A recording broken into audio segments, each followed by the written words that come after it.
শ্রদ্ধার ফুল আর রাষ্ট্রীয় সম্মানে সিক্ত হয়ে চির বিদায় নিলেন মার্ক্সবাদী তাত্ত্বিক মুক্তিযুদ্ধের সংগঠক হায়দার আকবর খান রণ। নানা মতের রাজনীতিবিদ ও বিভিন্ন শ্রেণী পেশার মানুষ কেন্দ্রীয় শহীদ মিনারে তাঁর প্রতি শ্রদ্ধা নিবেদন করেন। এই রাজনীতিবিদের মৃত্যুকে দেশের জন্য এক অপূরণীয় ক্ষতি বলে মনে করছেন তার সতীর্থরা। ৮২ বছর বয়সে শুক্রবার রাতে মৃত্যুবরণ করেন তিনি।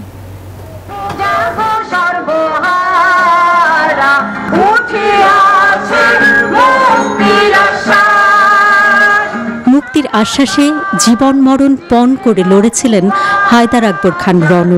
যুদ্ধ শেষে এবার ফিরছেন না ফেরার দেশে, তাই এই শোক র্যালি। ৬২-র শিক্ষা আন্দোলন, ৬৯-এর গণঅভ্যুত্থান, ৭১-এর মুক্তিযুদ্ধ, সবখানেই সোচ্চার ছিলেন এই মুক্তিযুদ্ধের সংগঠক। স্বাধীনতার পরও দেশ গঠনে লড়েছেন, করেছেন স্বৈরাচার বিরোধী আন্দোলন।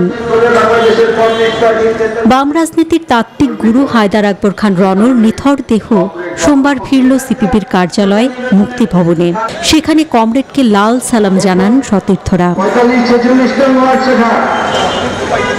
শ্রদ্ধা জানানোর পর শোক র্যালি করে তাকে নেওয়া হয় কেন্দ্রীয় শহীদ মিনারে। প্রয়াত এই কমিউনিস্ট নেতাকে দেয়া হয় গার্ড অব অনার। এ সময় বিউকলে বাজানো হয় করুণ সুর।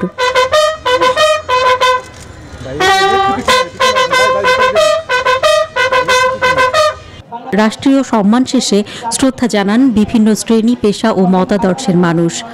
যে স্বপ্নের মধ্যে দিয়ে তিনি বেঁচে ছিলেন, সেই স্বপ্ন একদিন সার্থক রূপ লাভ করবে। বিজ্ঞানের উপরে বই লিখেছেন, সাহিত্যের উপর বই লিখেছেন, ইতিহাসের উপরে বই লিখেছেন এবং সবগুলোই একটা বিশিষ্ট দৃষ্টিভঙ্গি থেকে। প্রত্যেকটা সংগ্রামে তার অগ্রবর্তী অবদান আপসহীনভাবে তিনি প্রত্যেকটা পয়েন্টে লড়াই করেছেন।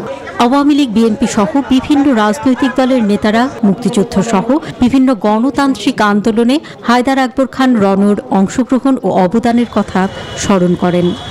চলে যাওয়া নিঃসন্দেহে বাংলাদেশের রাজনীতিতে, আদর্শবাদী রাজনীতির ক্ষেত্রে একটি বিরাট শূন্যতা সৃষ্টি করে। এগুলো ত্যাগী নেতা যারা জাতির জন্য অত্যন্ত গুরুত্বপূর্ণ ছিলেন। তিনি একজন তাত্ত্বিক ছিলেন, তার লেখনীর মাধ্যমে তিনি সেগুলোকে তুলে ধরেছেন। সমাজতন্ত্রের ঝান্ডা হাতে যুদ্ধ করা যায়, গণতন্ত্রের জন্য লড়াই করা যায়, এই রাস্তাটা উনি বলিষ্ঠতার সঙ্গে দেখিয়ে গিয়েছেন।